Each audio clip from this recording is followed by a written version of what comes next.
ஏற்கனவே சொன்னது போல தமிழகத்துல 37% பூத் என்கிற அடிப்படை அங்கதான் ஓட்டு போடுறாங்க. அவங்க இன்னைக்கு தேசிய ஜனநாயக கூட்டணி பாரதிய ஜனதா கட்சி முதலிடம் 2வது இடத்துக்கு கொண்டு வந்திருக்கிறாங்க. வெற்றி பக்கத்துல தாங்க இருக்கு, ரொம்ப பக்கத்துல இருக்கு. மக்கள் ஒரே நேரத்தில் பேச மாட்டாங்க. கிட்டத்தட்ட 70 ஆண்டு காலமாக ஒரு திராவிட கட்சிக்கு ஓட்டு போட்ட கை பாரதிய ஜனதா கட்சிக்கும் தேசிய ஜனநாயக கூட்டணிக்கும் மாற்றி ஓட்டு போடும் பொழுது ஒரு 5 நிமிடம் 10 நிமிடம் யோசித்து விட்டு தான் ஓட்டு போடும். நமக்கு அந்த பொறுமை இருக்க வேண்டும். ஆனா 2024 தனியா நின்னோம், நம்ம ஜெயிச்சிருக்கணுமே. மதுரையில் இதை விட வேட்பாளரை பார்த்தீங்கன்னா மதுரையில் இந்த வேட்பாளரை விட எந்த வேட்பாளருமே நல்ல வேட்பாளர் இல்லையா, அருமையான வேட்பாளர். தமிழகத்தில் அது போல பல இடத்துல நமக்கு அற்புதமான தலைவர்கள் இருந்தார்களே. அப்படி இருக்கும் பொழுது வெற்றி பெற்று இருக்க வேண்டும். என்ன நான் சோர்ந்து விட்டேன் அப்படின்னு யாராவது தொண்ட சொன்னீங்கன்னா நீங்க நன்றாக புரிந்து கொள்ள வேண்டும். பாரதிய ஜனதா கட்சியினுடைய உச்சபட்ச வளர்ச்சி 2019 நம்முடைய உள்துறை அமைச்சர் அமித்ஷா அவர்கள் சொன்னார். பாரதிய ஜனதா கட்சியினுடைய உச்சபட்ச வளர்ச்சி என்பது வடகிழக்கில் ஆட்சிக்கு வரும்போது கிடையாது, ஜம்மு அண்ட் காஷ்மீர்ல ஆட்சிக்கு வரும்பொழுது கிடையாது, பஞ்சாப்ல ஆட்சிக்கு வரும்போது கிடையாது. பாரதிய ஜனதா கட்சியினுடைய உச்சபட்ச வளர்ச்சி என்பது தமிழகத்திலே ஆட்சிக்கு வரும்பொழுது மட்டும்தான் அந்த கட்சியினுடைய உச்சபட்ச வளர்ச்சி என்று அமித்ஷா அவர்கள் சொன்னார். இன்னும் கிட்டத்தட்ட நெருங்கி வந்து விட்டோம். வெற்றியை முத்தமிடும் அளவுக்கு நின்று கொண்டிருக்கின்றோம். மக்கள் நம்மை பார்க்க ஆரம்பித்திருக்கின்றார். ரொம்ப உன்னிப்பா பாக்குறாங்க, ரொம்ப கவனிச்சு பாக்குறாங்க. ஒரு செய்கையும் ரொம்ப ஆழமா பாக்குறாங்க. இந்த கட்சியினுடைய கொள்கை என்ன, தமிழகத்துல என்ன மாற்றம் கொடுக்க போறாங்க. பாரதிய ஜனதா கட்சி ஆட்சிக்கு வந்தால் என்னுடைய குழந்தையினுடைய தலைமுறை எப்படி இருக்கும், என் தலைமுறை தான் போயிருச்சு விடுங்க, வருங்கால சந்ததியினுடைய தலைமுறை எப்படி இருக்கும், காவல்துறைக்கு மரியாதை எப்படி இருக்கும், அரசு பணியாளர்களுக்கு மரியாதை எப்படி இருக்கும், விவசாயிகளுக்கு மரியாதை எப்படி இருக்கும், இல்லத்தரசிகளுக்கு என்ன மரியாதை இருக்கும், படிப்பவர்களுக்கு என்ன மரியாதை இருக்கும், எந்த விதமான திட்டங்கள் பாரதிய ஜனதா கட்சி கொண்டு வருவார்கள். மக்கள் உன்னிப்பா பாக்குறாங்க, இப்பதான் பார்க்க ஆரம்பிக்கிறாங்க. ஆனால் அடுத்த 500 நாட்கள் இதை இன்னும் நம்முடைய வேலையை வேகப்படுத்த வேண்டும், ஆழப்படுத்த வேண்டும், இன்னும் ஆழமாக செல்ல வேண்டும். தோழிலை தட்டி கொடுத்திருக்கின்றார்கள். 108 பூத்துல முதலிடம் கொடுத்திருக்கிறாங்க ஐயா. ஓட்டு போட்ட ஒருத்தரும் யோசிச்சுதானே போட்டிருப்பாங்க. இதுவரை பாரதிய ஜனதா கட்சிக்கு வாக்களிக்காத நான் இந்த முறை பாரதிய ஜனதா கட்சிக்கு ஓட்டு போடுறேன்னு எத்தனை பேரை போட்டிருக்காங்க ஐயா? 50 லட்சம் பேர் இந்த முறை தாமரைக்கு வாக்களித்திருக்கின்றார்கள். தமிழகத்தில் 50 லட்சம் பேர், 30 லட்சம் பேர் நம்முடைய தேசிய ஜனநாயக கூட்டணிக்கு வாக்களித்திருக்கின்றார். மொத்தமாக தேசிய ஜனநாயக கூட்டணி தமிழகத்தில் 80 லட்சம் வாக்குகள் வாங்கியிருக்கிறது. இத்தனை ஆண்டுகள் ஆட்சியிலிருந்து 6 முறை முதலமைச்சராக இருந்து மிகப்பெரிய ஆளுமைகள் இருந்து அற்புதமான தலைவர்களாக இருந்து மக்களுடைய மனதையெல்லாம் வென்றெடுத்திருக்கக்கூடிய புரட்சி தலைவர், புரட்சி தலைவி அம்மா தமிழகத்திற்கு நிறைய செஞ்சிருக்கிறாங்க. அவர்கள் பின்னால் வந்திருக்கக்கூடிய தலைவர்களை மக்கள் வேறுபடுத்தி பார்க்கிறாங்க. அவங்க மாதிரி இவங்க இல்லையே, அவங்க நேர்மை அவங்ககிட்ட இல்லையே, அவங்க பேசின பேச்சு அவங்ககிட்ட இல்லையே, அவங்க செயல்பாடு இந்த தலைவர்கள்ட்ட இல்லையே, அதையெல்லாம் பார்த்து விட்டு அந்த கட்சிக்கே 1 கோடி ஓட்டு தான் கொடுத்திருக்கிறாங்க ஐயா. தேசிய ஜனநாயக கூட்டணிக்கு 80 லட்சம் ஓட்டு, வெறும் 20 லட்சம் ஓட்டு தான் குறைவு. 6 முறை ஆட்சியில் இருந்தவர்கள், 6 முறை ஆட்சியில் இருந்தவர்கள், தொடர்ந்து 10 ஆண்டு காலம் ஆட்சியில் இருந்தவர்கள், அவர்களுக்கும் நமக்கும் தமிழகத்துல வெறும் 20 லட்சம் ஓட்டு தான் கம்மிங்க. தேசிய ஜனநாயக கூட்டணி 80 லட்சம், அனைத்து இந்திய அண்ணா திராவிட முன்னேற்ற கழகம் 1 கோடி. ஓட்டு போடக்கூடிய அரசு அதிகாரி, எப்போதுமே சொல்லுவோம், அரசு அதிகாரிகள் கொஞ்சம் அரசு இயந்திரத்தை உன்னிப்பா பார்ப்பாங்க. தமிழகத்தில் அரசு அதிகாரிகள் வாக்குகள் அதிகமாக திராவிட முன்னேற்ற கழகம் வாங்கியிருக்கிறாங்க. 2வது யார் வாங்கியிருக்கிறாங்க? பாரதிய ஜனதா கட்சி வாங்கியிருக்கிறோம். 3வது தான் அனைத்து இந்திய அண்ணா திராவிட முன்னேற்ற கழகம். படிச்சவங்க வர ஆரம்பிச்சுட்டாங்க, அரசு அதிகாரிகள் வர ஆரம்பிச்சுட்டாங்க, புதிய வாக்காளர்கள் வர ஆரம்பிச்சுட்டாங்க, இளைஞர்கள் வர ஆரம்பிச்சுட்டாங்க. இதுவரை வேறு வேறு கட்சிகளுக்கு வாக்களித்தவர்கள் பாரதிய ஜனதா கட்சியின் பக்கம், தேசிய ஜனநாயக கூட்டணியின் பக்கம் வர ஆரம்பித்து விட்டார். ஆனால் இந்த தேர்தலில் 39 திமுக ஜெயிச்சிருச்சு. அப்படி பார்க்காதீங்க. 33% வாக்கு வைத்திருந்த திராவிட முன்னேற்ற கழகம் 2019 பாரதிய ஜனதா கட்சி தேசிய ஜனநாயக கூட்டணி 6% அவருடைய வாக்கை இறக்கி 27% கொண்டு வந்து நிறுத்தி இருக்கின்றோம். அப்படி 12% வாக்கு வைத்திருந்த காங்கிரஸ் கட்சி 10.5%, 1.5% கொண்டு வந்து வச்சிருக்கிறோம். பாரதிய ஜனதா கட்சியை பார்த்து நோட்டா கட்சி, 1% கட்சி, எள்ளி நகையாடிய கட்சிகளுக்கெல்லாம் கண்ணிலே விரலை விட்டு ஆட்டி நம்முடைய கூட்டணி 18% வாக்குகள் வாங்கியிருக்கின்றோம். பாரதிய ஜனதா கட்சி கிட்டத்தட்ட 11% வாக்குகள் வாங்கியிருக்கிறோம். அதனால அருமை சொந்தங்களே, நீங்கள் செய்யக்கூடிய பணி இன்னிதான் நீங்க அதிகப்படுத்துங்க, இன்னுதான் வேலைப்படுத்தும். ஏன்னா மக்கள் ஒரு முறை பார்வையை நம்ம பக்கம் திருப்பிட்டாங்க. ஒரு விஷயத்தை நல்லா புரிஞ்சுக்கணும். கலைஞர் கருணாநிதி அவருடைய நாணய வெளியீட்டு விழா பாரதிய ஜனதா கட்சி சார்பாக அண்ணன் அண்ணாமலை போயிருந்தாங்க. மத்திய அரசு சார்பாக ராஜ்நாத் சிங் ஐயா வந்தாங்க, ஐயா முருகன் அவங்க வந்தாங்க. உடனே அதிமுக பிரஸ் மீட் போட்டு பார்த்தீங்கல்ல, அங்க போயிட்டாங்க. அதிமுக நண்பர்களுக்கு நான் சொல்ல விருப்பப்படுகின்றேன், எதிரியாக இருந்தாலும் தகுதியான எதிரியை தேர்ந்தெடுத்து அவன் மதிப்பளிப்பான் என்பதற்கு கலைஞர் நாணய வெளியீட்டு விழா ஒரு சாட்சி. எங்களை திமுக எதிரியாக ஏற்றுக்கொண்டிருக்கிறது. எதிரியா? அவர்களுக்கு தெரியும் தமிழகத்தினுடைய வருங்காலம் எங்கே இருக்கிறது, எங்கே செல்ல வேண்டும் என்று. அந்த எதிரியை கூப்பிட்டு அவங்களுடைய தலைவனுக்கு வணக்கம் வைக்க சொல்லி வேண்டிக் கொண்டார்கள். வணக்கம் வைத்து விட்டு வந்திருக்கின்றோம். எங்களுக்கு அது தவறு கிடையாது. 5 முறை முதலமைச்சர் ஆகிறவர்களுக்கு மரியாதை செலுத்தி. கொள்கை கிடையாது உங்களுக்கு. தமிழகத்தில் குட்டிச்சுவராக்கி இருக்கிறீங்க. தமிழகத்தை ஒரு கொலைகார நாடாக, கொள்ளைக்கார நாடாக, கொள்ளையடிக்கக்கூடிய நாடாக மாற்றி இருக்கின்றீர்கள். எங்கே பார்த்தாலும் லஞ்சம், ஊழல், லாவண்யம் என்றது. ஆனா எங்களுடைய பிரதமர் ரொம்ப பெருந்தன்மையானவர். உங்களை மாதிரி காலங்காத்தால 2 மணிக்கு வந்து கைது பண்ணி ஐடில ஏதோ போஸ்ட் போட்டான், பேஸ்புக்ல ஏதோ போஸ்ட் போட்டான், 2 மணிக்கு கைது பண்ணி உள்ள வைங்க. அப்படி 5 முறை முதலமைச்சராக இருந்த ஒரு தலைவருக்கு மரியாதை கொடுக்க வேண்டும் என்றால் எங்களுடைய பிரதமர் அந்த மரியாதை கொடுப்பார். காரணம், அதிலே நாங்கள் எப்பொழுதும் அரசியல் செய்ய மாட்டோம். அது பாரதிய ஜனதா கட்சியுடைய இலக்கம். நாம அனைத்து இந்திய அண்ணா திராவிட முன்னேற்ற கழகம் கூட்டணியில் இல்லாத பொழுது 2017 கூட்டணியில் இல்லை. இதே மரியாதையை புரட்சி தலைவர் எம்ஜிஆர் ஐயாவுக்கு செஞ்சோம். அவருடைய 100ஆண்டு விழா 1917 எம்ஜிஆர் ஐயா பிறந்திருந்தாங்க. புரட்சி தலைவர் 2017 அவருக்கு இதே 100 ரூபாய் நாணயத்தை வெளியிட்டோம். 100 ரூபாய். கூட்டணியில் இல்ல, எதிர்கட்சிகளாக இருந்தோம். 2017 புரட்சி தலைவர் ஐயாக்கு இதே 100 ரூபாய் யாருங்க ஐயா வெளியிட்டார்? பாரத பிரதமர் நரேந்திர மோடி அவர் வெளியிட்டார். ஆனா உங்களுக்கு தெரியும், மோடி ஐயா மேடைக்கு வந்து அந்த நாணயத்தை மோடி ஐயா வெளியிட்டால் புரட்சி தலைவர் ஐயாவுடைய ரசிகர்கள் எல்லாம் மோடியின் பக்கம் வந்து விடுவார்கள் என்று தெரிந்துதான் 2 ஆண்டுகள் அந்த நாணயத்தை வெளியிடாம நீங்களே பத்திரமா பூட்டி வச்சிருந்து 2017 வெளியிட்ட நாணயத்தை 2019 நீங்களே மேடையின் மீது வெளியிட்டுக் கொண்டீர்கள். நாங்கள் சரியாக எங்களுடைய கடமையை செய்திருக்கின்றோம். நீங்க கூட்டணி எதிர்கட்சி கூட இருக்கீங்கன்னு பார்த்து புரட்சி தலைவர் ஐயாவுக்கு செய்ய வேண்டிய மரியாதை 2017 செஞ்சோம். 2 ஆண்டுகள் கழித்து அந்த விழாவை நடத்தது. அந்த விழாவை நீங்களே அந்த நாணயத்தை வெளியிட்டு, உண்மையை சொல்ல வேண்டும் என்றால் புரட்சி தலைவர் டாக்டர் எம்ஜிஆர் ஐயாவுடைய அந்த 100 ரூபாய் நாணய வெளியீட்டு விழா யாருடைய கையில நடந்திருக்க வேண்டும் பாருங்க. கலைஞர் ஐயாவுக்கு ராஜ்நாத் சிங் ஐயா வந்தாங்க. புரட்சி தலைவர் ஐயாவுக்கு மோடி ஐயா வந்திருக்க வேண்டும்.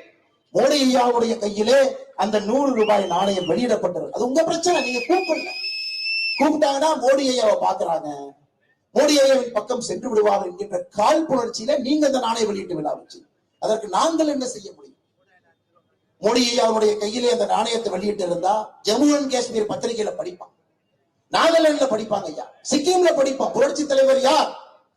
தமிழகத்துல எப்படிப்பட்ட மாபெரும் ஒரு சரித்திர நாயகன். தமிழகத்துல மத்தியான உணவை எப்படி கொண்டு வந்தான், எப்படி நேர்மையான ஒரு ஆட்சியை கொடுத்தான், எப்படி எல்லா மக்களும் அவரை கடவுளாக பார்த்தாங்க. மோடி ஐயா வெளியிட்டு இருக்கு. எடப்பாடி பழனிசாமி நீங்க வெளியிட்டீங்கன்னா ஜம்மு அண்ட் காஷ்மீர் பேப்பர்ல உங்களுக்கு யாருன்னு தெரியுமா? எடப்பாடி பழனிசாமி அவர் நீங்க அங்க போய் போஸ்ட் அடிச்சு ஒட்டணும். நான் தான் எடப்பாடி பழனிசாமி படிப்பான். சிக்கிம்ல எப்படி தெரியும்? நாகாலாந்துல எப்படி தெரியும் எடப்பாடி பழனிசாமி யாரு? இல்ல வெஸ்ட் பெங்கால்ல எப்படி தெரியும்? ஜார்க்கண்ட்ல எப்படி தெரியும்? உத்தரப்பிரதேசல எப்படி தெரியும்? ஆர்பி உதயகுமார் யாருன்னு மதுரை தாண்டா தெரியாது. செல்லூர் ராஜா யாருன்னு அந்த செல்லூரை தாண்டா தெரியாது. அதிமுக இருக்கக்கூடிய யாரையும் அந்த ஊரை தாண்டா தெரியாது. புரட்சி தலைவருடைய பேருல வாக்கை வாங்கி வாங்கி ஜெயிப்பவங்களுக்கு புரட்சி தலைவர் ஐயாவுக்கு நீங்கள் கொடுக்க வேண்டிய மரியாதையை கொடுத்திருக்க வேண்டும் என்றால் மேடையின் மீது பாரத பிரதமர் நரேந்திர மோடி அவருடைய கையில அந்த 100 ரூபாய் நாணய வெளியீட்டு விழாவை 2017 நீங்க நடத்தியிருக்கோம். அதனால தயவு செய்து நண்பர்களே, மதுரையில 3வது வந்துட்டோம்.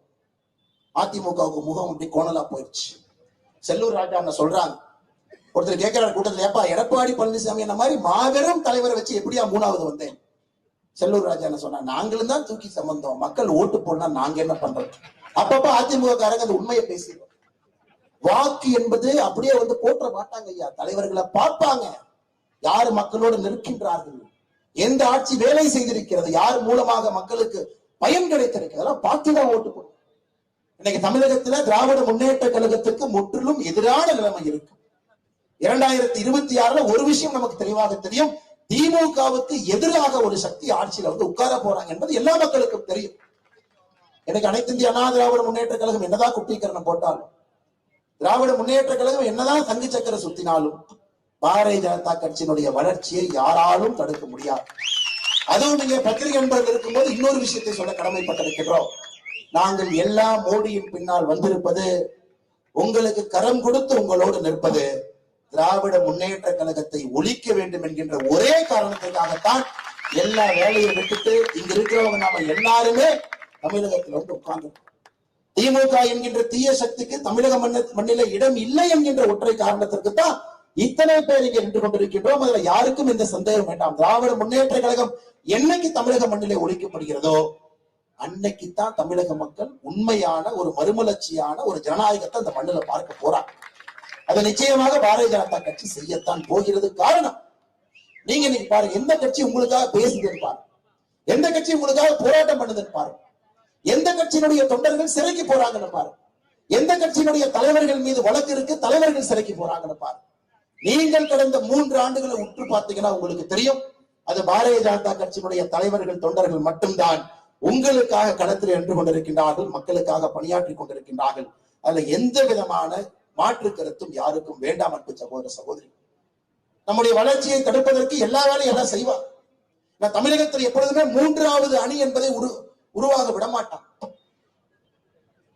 கேப்டன் விஜயகாந்த் ஐயா முதலா நாம எல்லாம் பார்த்தோம், 3வது ஒரு அணி வந்துருச்சு, மக்களுடைய அன்பை பெற்றுருச்சு, அடுத்த எலெக்ஷன்ல 3வது அணி வந்து விடும் சொன்னே அந்த அணியை காலி பண்ணிட்டான். தமிழகத்திலே இருவரும் திராவிட கட்சிகள் என்ன செய்வாங்க, நாங்க ஐயா அந்த 2 பங்காளிகளை தவிர யாரும் ஆட்சிக்கு வரக்கூடாது என்பதிலே தெல்ல தெளிவாக இருப்பார். 3வது யாராவது பலமாக வளர்ந்தால் முதல்ல பலமா வளர்ற அந்த கட்சியை வெட்டி சாச்சிட்டு சண்டை நாம் இருவரும் போட்டுக் கொள்ளலாம் என்பதுதான் கடந்த 30 ஆண்டு காலமாக தமிழகத்தில் இருக்கக்கூடிய அரசியல் நிலவரம்.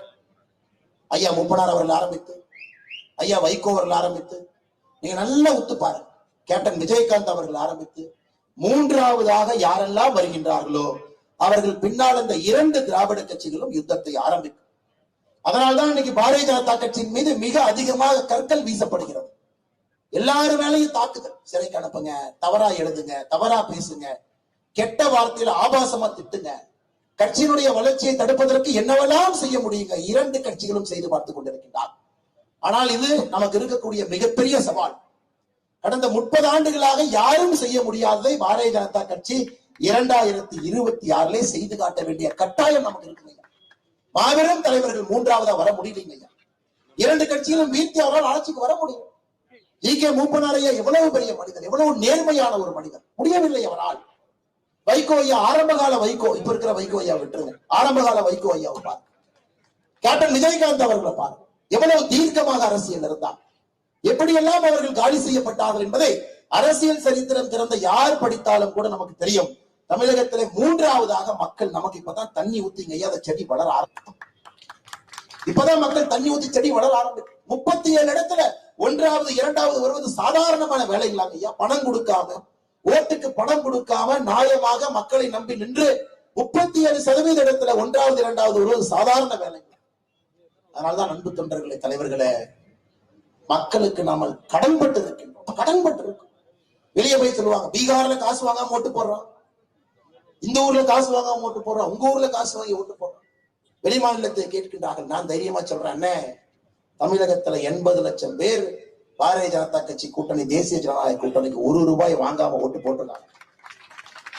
எத்தனையோ இடத்துல 2வது கொடுத்திருக்கிறாங்க.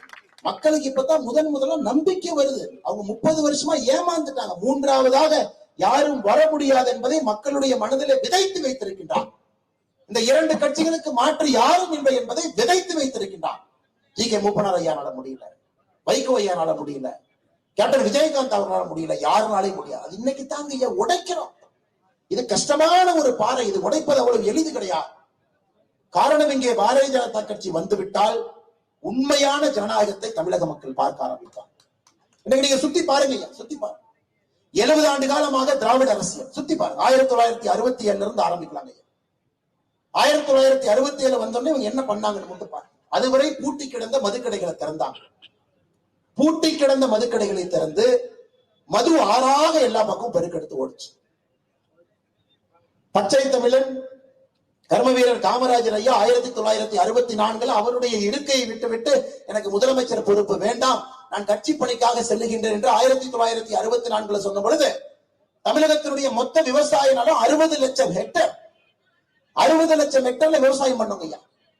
60 ஆண்டுகள் கழித்து 2024 மொத்த விவசாய நிலம் 46 லட்சம் ஹெக்டர். 60 வருஷத்துல 24 லட்சம் ஹெக்டர் விவசாய நிலம் குறைந்திருக்கு. விவசாயம் சுருங்கி இருக்குதுங்க ஐயா. காரணம் தண்ணி இல்லை.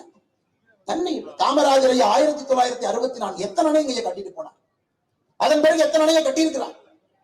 விவசாயத்துக்காக பணம் ஒதுக்கி இருக்கிறாங்களா? இதே மதுரை மாநகரத்துக்குள்ள ஸ்மார்ட் சிட்டிக்காக கோடி கோடியாக பணம் கொடுத்தாலும் கூட ரோட்டுல குழி இருக்கா, குழியில ரோடு இருக்கான்னு தாங்க ஐயா தினமும் போயிட்டு இருக்கும்.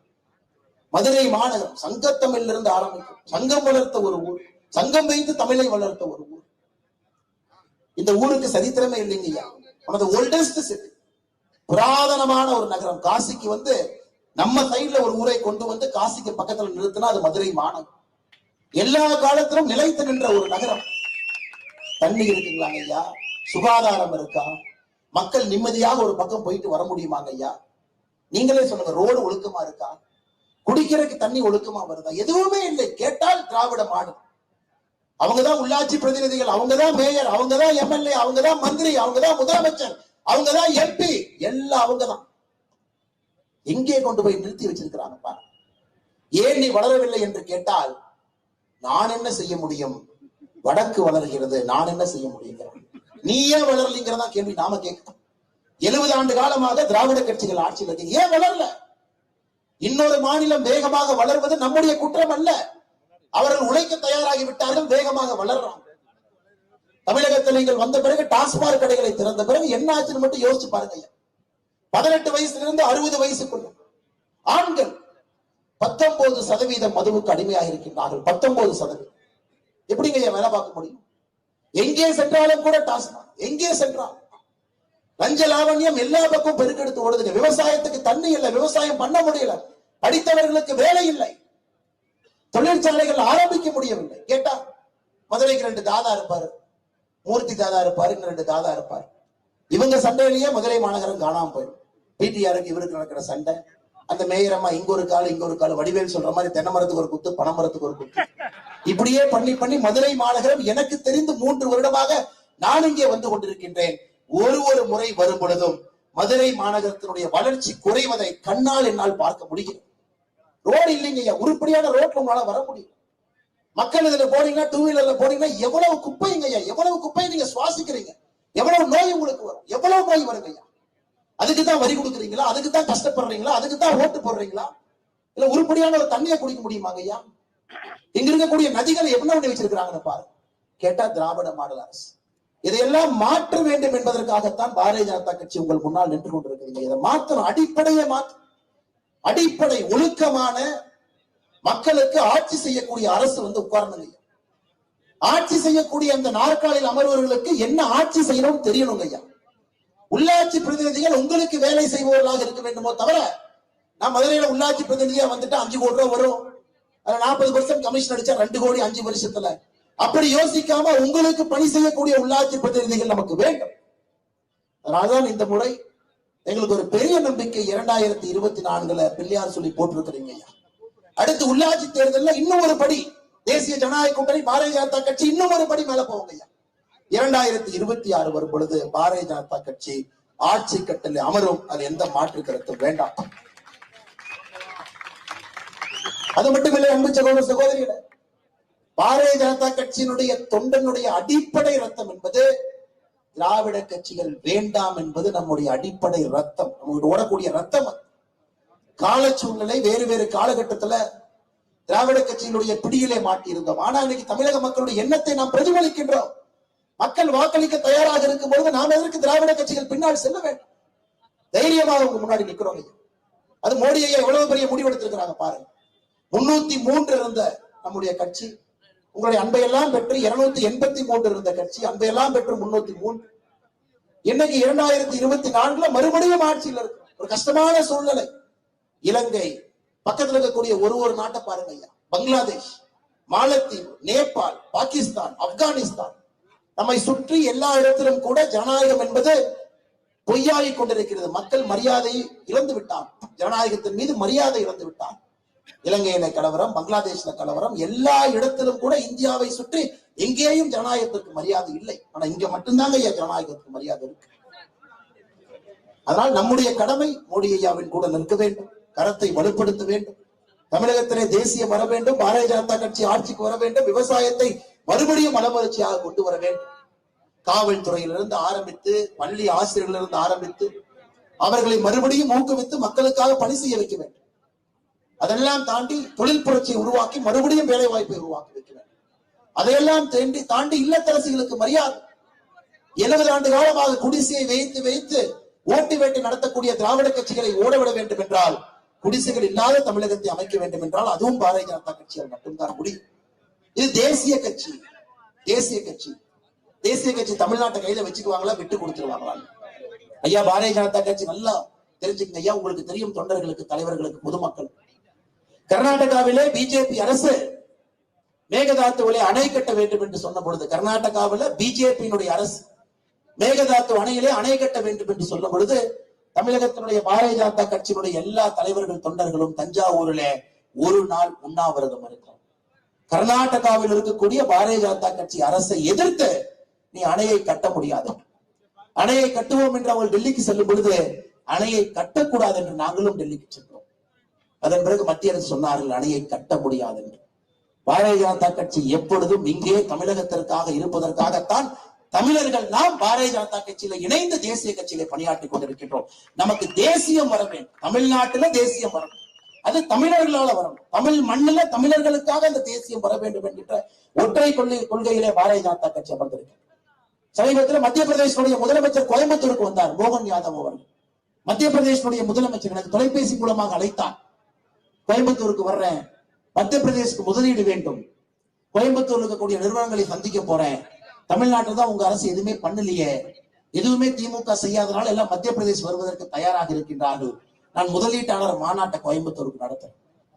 ஐயா கிட்ட சொன்னா, ஐயா நீங்க வாங்க, நீங்க வருவதற்கு எல்லா உரிமை இருக்கு, மக்கள் அவங்க முதலீட்டை மத்திய பிரதேசலையும் போடலாம், உத்தரப்பிரதேசலையும் போடலாம், தமிழ்நாட்டிலையும் போடலாம், அவங்களுக்கு விட்டது. ஆனா நீங்கள் நடத்தக்கூடிய அந்த மீட்டிங்க்கு ஒரு தமிழன் என்கின்ற முறையில பாரதிய ஜனதா கட்சியினுடைய உறுப்பினராக இருந்தாலும் என்னால் வர முடியாதுங்க ஐயா என்று சொன்னார். காரணம், நாங்கள் இங்கே இருப்பது 2026 நம்முடைய ஆட்சியை கொண்டு வந்து அந்த முதலீட்டை தமிழகத்திலே தக்க வைக்க வேண்டும் என்று நாங்கள் யோசித்துக் கொண்டிருக்கின்றோம். எங்களுடைய பணம் வெளியே செல்லக்கூடாது, எங்கள் குழந்தைகளுக்கு அந்த வேலை வாய்ப்பை இங்கு உருவாக்க வேண்டும் என்பதில் தெளிவாக இருக்கின்றோம். 2026 மக்கள் எங்களுக்கு அந்த வாய்ப்பு கொடுப்பாங்க. அதனால தவறா நினைச்சுக்காதீங்க ஐயா, நீங்க வாங்க.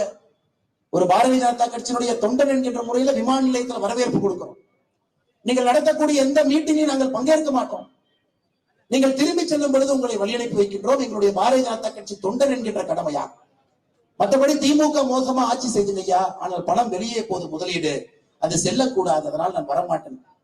அவரும் அதை பாராட்டி தான் பேசினார். பரவாயில்லை, உங்களுடைய கருத்தை நான் மதிக்கின்றேன், நீங்கள் உங்களுடைய செயல்பாட்டில் இருங்கள். இதற்கு உதாரணமா சொல்றாங்க, இது பாரதிய ஜனதா கட்சியினுடைய ரத்தம். முதலிலே தமிழ்நாடு, அப்படித்தான் நம்ம யோசிப்பது. நம்முடைய நாடு நன்றாக இருக்க வேண்டும், நம்முடைய மக்கள் நன்றாக இருக்க வேண்டும் என்பதற்காகத்தான் நம்ம எல்லாம் உட்கார்ந்து. இது காங்கிரஸை போல ஒரு தேசிய கட்சி இல்லை. டெல்லியிலிருந்து சொல்வதை எல்லாம் அப்படியே கை கட்டி செல்வ பெருந்தகை கேட்பார், அந்த மாதிரி கிடையாது. காங்கிரஸ் தலைவர்கள் கேட்பாங்க, இல்ல பாரதிய ஜனதா கட்சி பேசும், தமிழகத்திற்கு எது நல்லது என்பதை எப்பொழுதும் பேசி செய்து காட்டியிருக்கின்றோம். கர்நாடகால காங்கிரஸ்கார மேகதாத்துவில் அணை கட்டுவேன் என்று சொல்லும் பொழுது தமிழகத்தில் இருக்கக்கூடிய காங்கிரஸ் அதை பற்றி ஒரு வார்த்தை பேசாம இருக்கிறாங்க. இது போன்ற தேசிய கட்சிகளால் தான் பாரதிய ஜனதா கட்சியை போன்ற ஒரு தேசிய கட்சிக்கு தமிழகத்திலே அவமானம் நடந்து கொண்டிருக்கிறது. இந்திய திருச்சா ஆர்டிகல் 356 பயன்படுத்தி மாநில ஆட்சிகளை பிரிச்சு எரிஞ்சாங்க. 91 முறை காங்கிரஸ் கட்சி, 50 முறைக்கு மேல இந்திரா காந்தி அம்மையார் மட்டுமே 356 பயன்படுத்தினார். மாநிலங்களுக்கு எந்த விதமான மரியாதையும் இல்லை, மொழிகளுக்கு மரியாதை. இங்க சௌராஷ்டிர சமுதாயம் எவ்வளவு பெரிய சமுதாயம் இருக்கு. வரும்பொழுது டிஎம்எஸ் ஐயாவுக்கு மரியாதை செய்து விட்டு வந்தேன். 1200 ஆண்டுகளுக்கு பிறகு முதலாக பாரத பிரதமர் நரேந்திர மோடி அவர்கள் உங்களுக்காக சௌராஷ்டிரா தமிழ் சங்கமம் நடத்தி காட்டியிருக்கிறார். 1200 ஆண்டுகளுக்கு பிறகு சௌராஷ்டிரா சமுதாயம் 2 முறை சௌராஷ்டிரா பகுதியிலிருந்து தமிழகத்தை நோக்கி வர ஆரம்பித்தார். 1200 ஆண்டுகளுக்கு முன்பு ஒரு முறை, 800 ஆண்டுகளுக்கு முன்பு ஒரு முறை, 2 முறை நீங்க குடிபெயர்ந்து வந்தீங்க. அங்க இருக்கக்கூடிய படையெடுத்துக் கொண்டு யார் வந்து உங்களுடைய துன்புறுவதற்கு வருகின்றார்களோ அவர்களும் தப்பிக்க வேண்டும் என்பதற்காக இன்னைக்கு அதே குஜராத் மண்ணை சார்ந்த நரேந்திர மோடி அவர்கள் சௌராஷ்டிரா சங்கமம் நடத்தவில்லை, சௌராஷ்டிரா தமிழ் சங்கமத்தை நடத்தி நமக்கு பெருமை தேடி கொடுத்திருக்கிறார். இது பாரதிய ஜனதா கட்சி, ஒரு தேசிய கட்சி, மாநிலத்தை முதன்மையாக வைத்து ஆட்சி நடத்த முடியும் என்கின்ற இலக்கணம் கடந்த 10 ஆண்டுகளாக தேசிய ஜனநாயக கூட்டம் நாம் காட்டியிருக்கின்றோம். எதிர்கட்சியாக இருந்தாலும் உங்கள் தலைவருக்கு மரியாதை கொடுக்க வேண்டும் என்றால் பாரதிய ஜனதா கட்சி அது செய்யும். 2017 புரட்சி தலைவர் டாக்டர் எம்ஜிஆர் அவர்களுக்கு செய்தோம். 2024 கலைஞர் கருணாநிதி அவர்களுக்கு செய்திருக்கின்றோம். கூட்டணியில் இருக்க வேண்டும் என்கின்ற அவசியம் இல்லை. இதெல்லாம் இங்க இருக்கக்கூடிய கிழக்கு தவளைகள் புரிந்து கொள்வதற்கு சென்ற நேரமா? எதற்காக இந்த கட்சி இப்படி இருக்கு, ஏன் இப்படி யோசிக்கிறாங்க? தமிழகத்தினுடைய கலாச்சாரத்தை எங்கேயும் விட்டுக் கொடுக்கவில்லை. செங்கோலை தூக்கி சென்று பாராளுமன்றத்தினுடைய மைய கட்டிடத்தில் வைத்திருக்கு. மதுரை ஆதீனமும் போயிட்டு வந்தான். கடந்த 10 ஆண்டுகள்ல தமிழ் கலாச்சாரத்திற்கு கிடைத்திருக்கக்கூடிய மரியாதை இந்தியாவில் இருக்கக்கூடிய எந்த கலாச்சாரத்திற்கும் இவ்வளவு பெரிய மரியாதை 10 ஆண்டுகளை கிடைக்கலீங்க ஐயா. இதை விட என்னங்க ஐயா சாட்சி வேண்டும்? பாரதிய ஜனதா கட்சி தமிழனை, தமிழகத்தை முதன்மைப்படுத்தி டெல்லியிலே ஆட்சி செய்து கொண்டிருக்கிறது என்பதற்கு இதை விட பெரிய சாட்சி என்ன வேண்டும்? ஸ்டாலின் ஐயா சொல்லுவாங்க, ஐயோ ரயில்வே பட்ஜெட்ல எங்களுக்கு பணமே கொடுக்கல அப்படின்னு போடுவார். மத்திய அரசு தமிழ்நாட்டை புறக்கணிச்சிருச்சு, அவங்க ரயில்வேக்கு பட்ஜெட்டே கொடுக்கல. ஒரே விஷயத்தை மட்டும் உங்களுக்கு முன்னால் வைக்கிறாங்க. அருப்புக்கோட்டை வழியாக மதுரை தூத்துக்குடி 143 கிலோமீட்டர் புதிய பாதைக்கு மத்திய அரசு பணம் கொடுக்கல. இந்த திட்டத்தை நிறைவேற்ற வேண்டும் என்றால் 870 ஹெக்டேர் நிலம் தேவை. இதுவரை தமிழக அரசு கொடுத்திருக்கக்கூடிய நிலமே 74 ஹெக்டேர். எந்த திட்டத்துக்கும் பணத்தை கொடுக்க மாட்டீங்க, எந்த திட்டத்துக்கும் நிலத்தை கொடுக்க மாட்டீங்க. நேஷனல் ஹைவே போட வேண்டும் என்றால் ஜல்லி கொடுக்க மாட்டீங்க. ஆனா முதலமைச்சர் தைரியமாக மத்திய அரசு கடிதம் எழுதுவார், ரயில்வேக்கு பணம் வரும், நிலத்தை கொடுத்தா தாங்க ஐயா பணம் பட்ஜெட்ல வரும், ஜல்லியில் கல்லு கொடுத்தா தாங்க ஐயா நேஷனல் ஹைவேக்கு பணம் வரும். மதுரை எய்ம்ஸ் எவ்வளவு பெரிய திட்டம், நல்லா யோசிச்சு பாருங்க. பொன் ராதாகிருஷ்ணன் அவர்கள் அமைச்சரா இருக்கிறார். இந்த உண்மையை இந்த மேடையில நான் சொல்ல வேண்டும். மதுரை மக்கள் நீங்கள் புரிந்து கொள்ள வேண்டும். எய்ம்ஸ் மதுரை ஆரம்பத்திலே மதுரைக்கு வருகின்ற திட்டம் கிடையாது. தமிழகத்தினுடைய முதலமைச்சர் ஒரு பக்கம் விருப்பப்பட்டார், இன்னொரு பக்கம் எய்ம்ஸ் வேண்டும் என்று நினைத்தார். ஒரு பெரிய படை எய்ம்ஸ் இன்னொரு பக்கம் கொண்டு போகணும்னு நினைச்சாங்க. பிரதமருடைய விருப்பம் மதுரைக்கு எய்ம்ஸ் வர வேண்டும் என்பது பிரதமர் எடுத்த முடிவு. இதை நான் பாரதிய ஜனதா கட்சியினுடைய தலைவனாக இன்னைக்கு நான் ஓப்பனாவே சொல்றேன். எய்ம்ஸ் வர வேண்டும் என்று தமிழகத்தினுடைய முதலமைச்சர் நினைக்கவில்லை. அவர்கள் கொடுத்த கோப்பிலே வேறு பக்கம் எய்ம்ஸ் செல்ல வேண்டும். அந்த ஊர் நான் சொல்ல, நாளைக்கு அதிமுக காரர் இல்லையுமா, அதுக்கப்புறம் எந்த ஊர் எந்த கோப்பை என்ன சொன்னாங்க, எந்த ஃபைலும் நாளைக்கு சொல்றாங்க, அந்த பஞ்சாயத்து நாளைக்கு வச்சுக்கோங்க. இது பாரத பிரதமர் நரேந்திர மோடி அவர்கள் எடுத்த தனிப்பட்ட முடிவு மதுரைக்கு எய்ம்ஸ் கொடுக்கணும். காரணம், மதுரை மாநகரத்தினுடைய வளர்ச்சி மிக முக்கியம் என்பதை நம்பினார். மறுபடியும் இழந்த இடத்த மதுரை பிடிக்கணும். அதனால இந்த எய்ம்ஸ் சாதாரணமா ஒரு 300 கோடி 250 கோடி எய்ம்ஸ் இல்லைங்க. எல்லா ஊர்லயும் 250 கோடிக்கு அந்த மாநிலத்தில் எய்ம்ஸ் கட்டினாங்க. இது மட்டும்தான் 1900 கோடி ரூபாய்க்கு. டெல்லியில் எப்படி எய்ம்ஸ் இருக்கோ இங்க அதே போல எய்ம்ஸ் வர வேண்டும் என்று நினைத்தார். முழு தென்னிந்தியாவுக்கு மதுரை எய்ம்ஸ் மையமாக இருக்க வேண்டும். டெல்லியை போல வட இந்தியாவுக்கு டெல்லி இருக்க வேண்டும். இவங்க என்ன பண்ணாங்க? நிலத்தை கொடுக்கல. நிலத்தை கொடுப்பதற்கு தாமதம் பண்ணாங்க. தெரியும் மத்திய அரசுடைய திட்டம்னா நிலத்தை கொடுக்காத, அதை ஜவ்வு மாதிரி இழு, 2 வருஷம் கழிச்சு நிலத்தை கொடு, கெட்ட பெயரை ஏற்படுத்து. இது திராவிட கட்சிகள் 70 ஆண்டு காலமாக காலமாக செய்யக்கூடிய அரசியல். கொரோனா வந்துச்சு, பணம் கொடுக்க வேண்டிய ஜிக்கா அவங்க கேட்டாங்க 20% எய்ம்ஸ் மதுரை உயர்ந்துருச்சு, எப்படி நாங்க பணம் கொடுப்போம்? நிலம் கொடுக்காதனால. மத்திய அரசு சொன்னாங்க, ஜிக்கா ஜப்பான்ல இருக்கக்கூடிய ஒரு ஏஜென்சி, நீங்க ஸ்பாட் இன்ஸ்பெக்ஷன் பண்ணுங்க. கொரோனா 1 வருடம் வரமாட்டோம், 1 வருடம் கழிச்சு வர்றான். எந்த அக்கறையுமே மாநில அரசு எடுக்கல. நிலத்தை வேகமாக கொடுத்து எய்ம்ஸை கொண்டு வர வேண்டும் என்கின்ற அக்கறை இல்லை.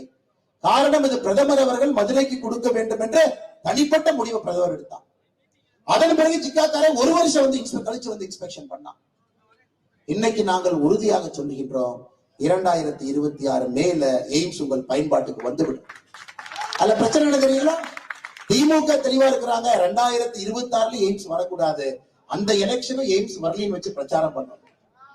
அது திமுக என்ன பண்றாங்க, சமீபத்துல இந்த கட்டுமான பணிக்காக எய்ம்ஸ் உள்ள இருக்கக்கூடிய மரத்தை வெட்ட பெர்மிஷன் கேட்டாங்க. ஐயா நீங்க சொல்லுங்க, உங்க வீட்டு பக்கத்துல ஒரு மரத்தை வெட்டணும்னா எத்தனை நாள் அனுமதி கொடுப்பாங்க? நீங்க போய் நீங்களே ஓடி போனீங்கன்னா 2 நாள்ல வாங்கிட்டு வந்துடலாம் இல்லைங்களாங்க ஐயா? தெரிஞ்சவங்களா இருந்தா 1 மணி நேரத்துல வாங்கிட்டு வந்துடலாம். 5.5 மாதம் கொடுத்து அனுமதி கொடுத்தாங்க. 5.5 மாதம். இங்க இருக்கக்கூடிய ட்ரீ கட்டிங் லைசன்ஸ், எய்ம்ஸுக்குள்ள இருக்கக்கூடிய மரத்தை வெட்டுவதற்கு 5.5 மாதம் கழித்து இவங்க அனுமதி கொடுத்தாங்க. போராடி கொண்டிருக்கின்றோம் தனிப்பட்ட முறையில. இன்னைக்கு நம்முடைய முன்னாள் தேசிய தலைவர் இந்நாள் தேசிய தலைவர் ஜே.பி. நட்டா அவர்கள் இன்னைக்கு மருத்துவத்துறை அமைச்சரா இருக்கிறார். அண்ணன் ராமசீனிவாசன் அவர்கள் வேட்பாளராக வரும் பொழுது அவங்க கேட்ட முதல் கேள்வி, ஐயா நான் மக்கள் முன்னாடி வேட்பாளராக தேதியை சொல்ல வேண்டும், இந்த தேதிக்கு மதுரை எய்ம்ஸ் மக்கள் பயன்பாட்டுக்கு வரும் என்கின்ற தேதியை சொல்ல வேண்டும் என்று கேட்கும் பொழுது நட்டா சொன்னாங்க, நான் செய்கின்ற முதல் வேலை இதுவாகத்தான் இருக்கும் என்று சொன்னார். இந்த கூட்டத்திற்கு வரும் பொழுது பேசினார், செய்யணும். பாராளுமன்றத்தில் எங்களுக்கு தமிழகத்துல எது வருதோ இல்லையோ எய்ம்ஸ் வர வேண்டும் என்பதிலே தெல்ல தெளிவாக இருக்கின்றோம். ஒரு ப்ராஜெக்ட காட்டணும் ஐயா. 1900 கோடி ரூபாய்க்கு இவனை இவ்வளவு தடுத்தோம், நிலத்தை கொடுக்கறத தடுத்தும், இவ்வளவு பிரச்சனை பண்ணியும், மரவெட்டுக்கு லைசன்ஸ் கொடுக்காம இதெல்லாம் பண்ணிட்டு இங்க வந்து டிராமா பண்ணுவானுங்க. மத்திய அரசு ரொம்ப லேட்டா செயல்படுது. இவ்வளவு வேகமாக செயல்படக்கூடிய மோடி அரசு நீங்களே யோசிச்சு பாருங்க. 73 விமான நிலையம் இன்னைக்கு 151 கட்டி தள்ளுறாரு இந்தியா முழுவதுமே. தமிழ்நாட்டுல மட்டும் ஏங்க அது ஸ்லோவா போகுது? நீங்களே யோசிச்சு. அரசியல் இல்லையா? இந்தியா முழுவதும் வெஸ்ட் பெங்கால்ல வேகமா போகுது. மம்தா பானர்ஜியினுடைய மாநிலத்துல மத்திய அரசுடைய திட்டம் வேகமா போகுது. எதிர்கட்சிகள் இருக்கக்கூடிய மாநிலத்துல மத்திய அரசுடைய திட்டம் வேகமா போகுது. தமிழ்நாட்டிலே மட்டும் நீங்கள் ஏன் தாமதப்படுத்த வேண்டும்? காரணம், இதிலும் இந்த பொறுக்கித்தனமான அரசியல் செய்து கொண்டிருக்கிறார். காட்டக்கூடாது, மெதுவா வரணும் மதுரை மக்கள். ஆனால் உயிரை கொடுத்து உங்கள் முன்னால் நின்று கொண்டிருக்கின்றோம். 2026 மேல எய்ம்ஸ் நம்ம கொண்டு வந்தே தீரணுங்க ஐயா, வேற வழி இல்லை. அதனால எங்களுக்கு நம்பிக்கை இருக்கு. இந்த மாதிரி நிறைய சொல்லிட்டே போலாங்க. அவங்க சொல்ற பொய்க்கெல்லாம் பேச ஆரம்பிச்ச விடிய காலை வரைக்கும் பேச. நிலமே கொடுக்காம ரயிலுக்கு பணத்தை காணும், டிக்கெட் கொடுக்காம ரயில்ல வந்தா இந்த மாதிரி யோசிக்க தோணும். இந்த மாதிரி யோசிக்க டிக்கெட் கொடுத்து வந்திருந்தா நல்லா யோசிச்சிருக்காங்க. இந்த மாதிரி யோசிக்க தோணும். எதுக்கு வந்து பணம் வரணும்? அருமை சகோதர சகோதரிகளே, உங்களுக்கு நான் ஊக்கப்படுவது ஒன்றே ஒன்று மட்டும்தான். பக்கத்துல வந்துட்டோம் ஐயா, பக்கத்துல வந்துட்டோம். இந்த பொறுமை இழந்து விடக்கூடாது, பொறுமை இழந்து விடக்கூடாது. பக்கத்துல மக்கள் முதல்ல அப்படி பார்ப்பாங்க. சரிப்பா, இந்த கட்சிக்கு ஒரு 12% ஓட்டை கொடுத்து பார்ப்போம், இவன் என்ன ஒழுக்கமா வேலை செய்யறாங்க. பக்கத்திலே மக்கள் நம் பக்கம் திரும்பி பார்க்கும் பிறகு நம்முடைய வேகத்தை இன்னும் அதிகப்படுத்த வேண்டுமோ தவிர குறைக்க கூடாது. அதனால்தான் கிளை தலைவர்களை பரிவட்டம் கட்டி முன்னிலையில் அமர வைத்திருக்கின்றோம். இன்னைக்கு நீங்க 5வது கியருக்கு மாத்த வேகமா போங்க ஐயா. 2026 நான் தெளிவாக சொல்லுகின்றேன், பாரதிய ஜனதா கட்சி தேசிய ஜனநாயக கூட்டணியுடைய ஆட்சி தான் நடக்க போகுது ஐயா. மிக தெளிவாக உங்களுக்கு சொல்லும். எத்தனை பூத்து மாறி இருக்கிறது, எப்படி மாறி இருக்கிறது மக்களுடைய சிந்தனை. ஓட்டு போடக்கூடிய பலர்கள் 2வது 6 முறை முதலமைச்சராக இருந்த அதிமுக 3வது இடம். அரசு அதிகாரிகள் போடக்கூடிய வாக்களம். பாரதிய ஜனதா கட்சி தேசிய ஜனநாயக கூட்டணி 2வது இடம். அரசு அதிகாரிகளுக்கு தெரியும் யாருடைய ஆட்சி வந்தால் அவர்கள் நன்றாக இருப்பார்கள் என்பது அரசு அதிகாரிகளுக்கு தெரியும். சென்னை மாநகரத்துல தினமும் ஒரு அரசு அதிகாரி குடும்பம் பார்த்தீங்கன்னா உண்ணாவிரதத்துல இருப்பாங்க. செவிலியர்கள் ஒரு பக்கம், பட்டதாரி ஆசிரியர்கள் ஒரு பக்கம், எல்லா பக்கம் நடக்கும். அதனால் முழு தமிழகம் நம் பக்கம் திரும்பி இருக்கிறது. இந்த நேரத்துல கட்சிக்காரங்க இன்னும் ஜாக்கிரதையா இருக்கணும். இன்னும் எந்த தவறு யாரும் செய்யக்கூடாது. ரொம்ப ஜாக்கிரதையா இருக்கு. மக்கள் இத்தனை நாளா அரசியல் கட்சியா பார்த்தாங்க, ஜெயிச்சிட்டோம். மக்கள் இப்ப இருந்து நம்மை பார்ப்பது ஆழ தகுதியான கட்சியான்னு பார்க்க போறாங்க. நல்லா நான் வச்சுக்கோங்க. 2024 வரை தமிழக மக்கள் நம்மை பார்த்தது இது அரசியல் கட்சியா. 2026க்கு மக்கள் நம்மை பார்க்க போவது இது ஆழ தகுதியான கட்சியா. ஆழ தகுதியான கட்சிக்கு சில இலக்கணம் இருக்கு. நேர்மையாக அந்த கட்சி இருக்கணும் ஐயா. தொண்டர்களும் தலைவர்களும் நேர்மையா இருக்கணும். ஆழ தகுதியான்னு பாக்குறாங்க. அரசியல் பண்ணியாச்சு ஐயா, வந்தாச்சு, 3வது வந்தாச்சு, காமிச்சாச்சு. ஆழ தகுதியானவர்களா என்று பார்க்கும் பொழுது நீங்கள் இன்னும் கண்ணும் கருத்தமா இருக்கணும் ஐயா. ஒரு சிறு தவறு கூட இடம் கொடுக்க கூடாது. ஒரு சின்ன தவறு மக்கள் மனசு விட்டுருவாங்க. காரணம், பெரிய சாம்ராஜ்யங்களை எதிர்த்து நாம் நின்று கொண்டிருக்கின்றோம். அதனால்தான் அருமை தொண்டர்களை தலைவர்களே, ஆழ தகுதியானவர்களா என்று பார்க்கின்ற இடத்திற்கு பாரதிய ஜனதா கட்சியை கொண்டு வந்து நிறுத்தியிருக்கின்றீர்கள். இன்னும் ஜாக்கிரதையாக, இன்னும் கவனமாக, இன்னும் பெருந்தன்மையாக, இன்னும் நேர்மையாக தமிழக மக்களுக்காக நீங்கள் உழைக்க வேண்டும். நிச்சயமாக மக்கள் நமக்கு அந்த வாய்ப்பு கொடுப்பார். மிக பொறுமையாக இங்கு அமர்ந்திருக்கக்கூடிய உங்கள் எல்லோருக்கும் ஒரு பெரிய நன்றி. மறுபடியும் காரணம், பெரிய நம்பிக்கை வைத்து மதுரையில 2வது இடத்தை பாரதிய ஜனதா கட்சி கொடுத்திருக்கிறது. என்னை பொறுத்தவரை அது வெற்றிதான். முதல் இடத்திற்கு 2026 கொடுப்பதற்கு அறைகூவல் கொடுத்தது. அது ப்ரொஃபசர் ராமசீனிவாசன் போன்ற நல்ல ஒரு பேச்சாளர்கள், பக்குவமானவர்கள், அரசியல் தெரிந்தவர்கள். பாராளுமன்றத்தினுடைய பேச்சு இருந்தா எப்படி இருக்கும் நான் பல நேரத்தில் நினைச்சு பார்த்திருக்கேன். தமிழகத்திலிருந்து பாராளுமன்றத்தில் இன்னைக்கு ஒரு குரல் ஒலித்திருக்க வேண்டும் பாரதிய ஜனதா கட்சியின் சார்பாக என்றால் அது ப்ரொஃபசர் ராம சீனிவாசனுடைய குரலாகத்தான் அது இருந்திருக்க வேண்டும். அதற்கு நான் ஆசைப்பட்டேன். என்னுடைய குரல் இந்த மாநிலத்தில் இருக்கும் பொழுது ப்ரொஃபசர் ராம சீனிவாசனுடைய குரல் பாராளுமன்றத்தில் இருக்க வேண்டும் என்று பெரிதும் நான் எதிர்பார்த்தேன். அப்படிப்பட்ட ஒரு ஆளுமை, அனைத்து விஷயங்களையும் தெரிந்து புரிய பல பொய்களை பாராளுமன்றத்திலே உடைச்சு தூக்கி போட்டு வெளியே வந்துருவாங்க. ஆனா தெரியும் எங்களுக்கு மதுரை எப்படிப்பட்ட களம் என்பது எங்களுக்கு தெரியும். அந்த களத்திலே போட்டியிட்டு வெற்றியின் விளிம்பு கொண்டு வந்து நிறுத்தி இருக்கிறீங்க. அதனால் விரைவில் ப்ரொஃபசர் ராம ஸ்ரீனிவாசன் அவருடைய குரல் உட்பட, அண்ணன் மகா சுத்தீந்திரன் அவர்கள் குரல் உட்பட மேலே இருக்கக்கூடிய எல்லா தலைவர்களுடைய குரல் சட்டமன்றத்திலே பாராளுமன்றத்திலே ஒலிக்கும் என்கின்ற நம்பிக்கை கொடுத்திருக்கக்கூடிய நீங்க. வெற்றி விழா கூட்டத்தை பாருங்க எப்படி இருக்கு. ஒரு மாநாட்டை போல் திரும்பி பாருங்க, எவ்வளவு தூரம் பாருங்க, முழு ரோடு இருக்கு. எங்கேயும் கூட இடம் கிடையாது. ஒரு வெற்றி விழா கூட்டம் இந்த அளவுக்கு வந்திருக்கிறீங்க. அதுவும் வெற்றி பெற்ற கட்சிக்காக வரலீங்க ஐயா, வெற்றி பெறப்போகக்கூடிய கட்சிக்காக வந்திருக்கிறேன். அதனால் பெரிய நம்பிக்கை அளித்திருக்கின்றீர்கள். இன்னும் பக்குவமாக, இன்னும் ஜாக்கிரதையாக, இன்னும் கவனமாக, இன்னும் நேர்மையாக, இன்னும் நாணயமாக பாரதிய ஜனதா கட்சி உங்களுக்காக உழைக்கும். ஆழத்தகுதியான கட்சி என்கின்ற நம்பிக்கையை உங்களுக்கு கொடுப்போம். அடுத்த முறை மிச்ச ஓட்டுகளை எங்களை போட்டு நிச்சயமா நீங்க ஜெயிக்க வைப்பீங்க என்ற நம்பிக்கையோடு என்னுடைய உரையை முடித்துக் கொள்கின்றேன். நன்றி, வணக்கம். பாரத் மாதா கி.